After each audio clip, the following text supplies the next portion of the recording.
Capítulo 10, Marcos 10. Então Jesus saiu dali e foi para a região da Judéia e para o outro lado do Jordão.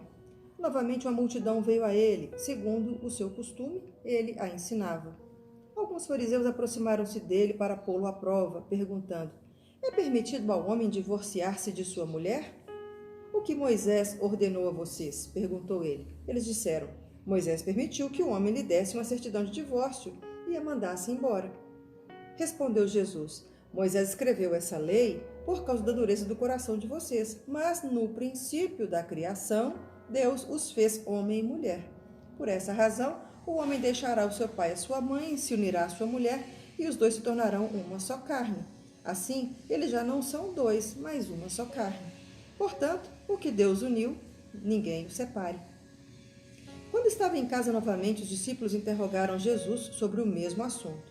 Ele respondeu: Todo aquele que se divorciar de sua mulher e se casar com outra mulher, estará cometendo adultério contra ela.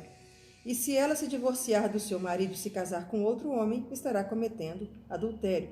Não vamos entrar nessa questão específica tanto do conhecimento da cultura dos judeus quanto no tempo atual, mas os judeus nessa época, eles dispensavam as mulheres com muita facilidade, do tipo assim, ela fez uma comida, eu não gostei, ela não me agradou em alguma coisa, eu dispensava a mulher. E ela dispensada, ela não era bem aceita no meio, então acabava expondo a mulher de uma forma muito, muito rude, né? Então por isso que Jesus traz uma advertência acerca da seriedade desse divórcio, mas no início não era nem para ter, né? Mas de qualquer forma existiam algumas cláusulas. Vamos lá, Marcos 10, versículo 13. Alguns traziam crianças a Jesus para que ele tocasse nelas, mas os discípulos os repreendiam. Quando Jesus viu isso, ficou indignado. Lhes disse: Deixem vir a mim as crianças, não as impeçam, pois o reino de Deus pertence aos que são semelhantes a elas.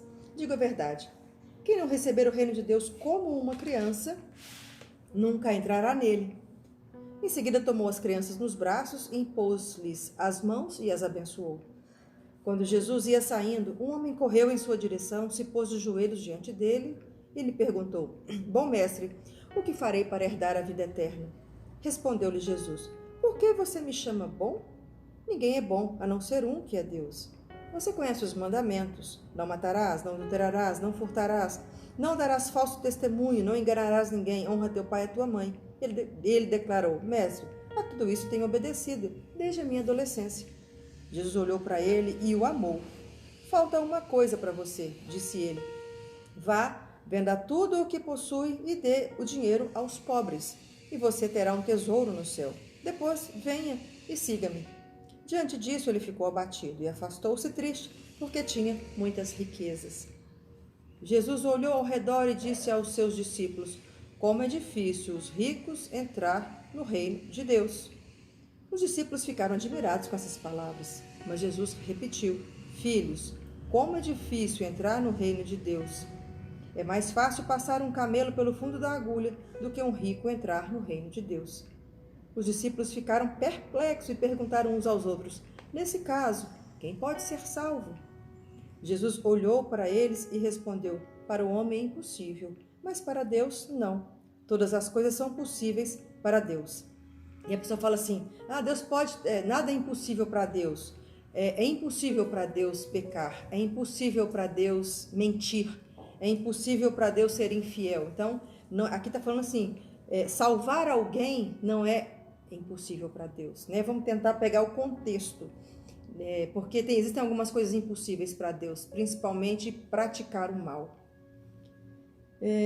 Nós deixamos, vamos voltar aqui então um pouquinho. Versículo 28, Marcos 10, 28. Então Pedro começou a dizer-lhe: Nós deixamos tudo para seguir-te. Respondeu Jesus: Digo a verdade, ninguém que tenha deixado casa, irmãos, irmãs, mãe, pai, filhos ou campos, por causa de mim e do evangelho, deixará de receber 100 vezes mais já no tempo presente, casas, irmãos, irmãs, mães, filhos e campos, e com eles perseguição, e na era futura a vida eterna.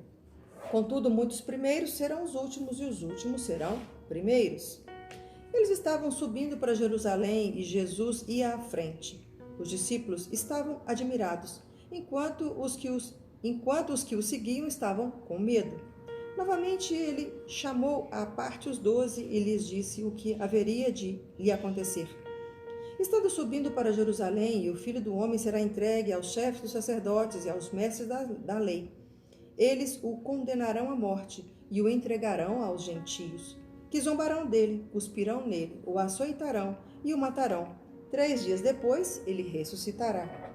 Nisso, Tiago e João, filhos de Zebedeu, aproximaram-se dele e disseram: Mestre, queremos que nos faça o que vamos te pedir. O que vocês querem que eu faça? Perguntou ele. Eles responderam: Permita que na tua glória nos assentemos um à tua direita e o outro à tua esquerda. Ousados, né? Bem pretensiosos, né? Deixa eu sentar do lado do seu trono, um do lado do outro. Jesus lhes disse: Vocês não sabem o que estão pedindo. Podem vocês beber o cálice que estou bebendo ou ser batizado com o batismo que eu estou sendo batizado? Podemos, responderam eles. O cálice era o próprio sangue, né? Aquilo que Jesus estava para morrer. Você está preparado para morrer como eu vou morrer? Passar o que eu vou passar? Ah, tô. Tem certeza? Tenho. Versículo 39. Podemos, responderam eles. Jesus lhes disse: Vocês beberão o cálice que estou bebendo e serão batizados com o batismo com que estou sendo batizado. Mas o assentar-se à minha direita ou à minha esquerda não cabe a mim conceder. Esses lugares pertencem àqueles para quem foram preparados. Quando os outros 10 ouviram essas coisas, ficaram indignados com Tiago e João. Começou a dar um ciúminho entre eles ali, né? Assim, pô, o cara está querendo sentar do lado de Jesus e deixando a gente de fora? Versículo 42. Jesus os chamou e disse: Vocês sabem que aqueles que são considerados governantes nas nações... Vou repetir, hein? Peraí. Vocês sabem que aqueles que são considerados governantes das nações as dominam, e as pessoas importantes exercem poder sobre elas. Não será assim entre vocês, ao contrário. Quem quiser tornar-se importante entre vocês, deverá ser servo. E quem quiser ser o primeiro, deverá ser escravo de todos. Pois nem mesmo o Filho do Homem veio para ser servido, mas para servir e dar a sua vida em resgate por muitos. Então chegaram a Jericó. Quando Jesus e seus discípulos, juntamente com uma grande multidão, estavam saindo da cidade, o filho de Timeu, Bartimeu, que era cego, estava sentado à beira do caminho, pedindo esmolas. Quando ouviu que era Jesus de Nazaré, começou a gritar: Jesus, filho de Davi, tem misericórdia de mim. Muitos o repreendiam para que ficasse quieto, mas ele gritava ainda mais: Filho de Davi, tem misericórdia de mim. Jesus parou e disse: Chamem-no. E chamaram o cego. Ânimo, levante-se, ele está te chamando. Lançando sua capa para o lado, de um salto pôs-se em pé e dirigiu-se a Jesus. O que você quer que eu faça? Perguntou Jesus. O cego respondeu: Mestre, eu quero ver. Vá, disse Jesus, a sua fé o curou. E imediatamente ele recuperou a visão e seguiu Jesus pelo caminho. Ei, glória a Deus, terminamos o dia de hoje. E eu deixo essa palavra final para você aí desse cego. Alguém disse para você assim: para de ficar orando, não tem mais sentido não. Para de procurar a igreja, ou para de procurar pessoas que vão te dar uma palavra de incentivo, te trazer alguma revelação, algo que seja de Deus, né? E você fala assim: eu vou continuar insistindo, eu vou continuar tentando, porque o Senhor vai falar comigo. Então, permaneça, insista, como esse cego, eu quero a bênção, eu quero que o Senhor fale comigo. Então, não desanime. Busque o Senhor, que Ele está pronto para te atender e responder às suas questões. Amém? Até amanhã, se nosso bom Deus permitir. Até lá.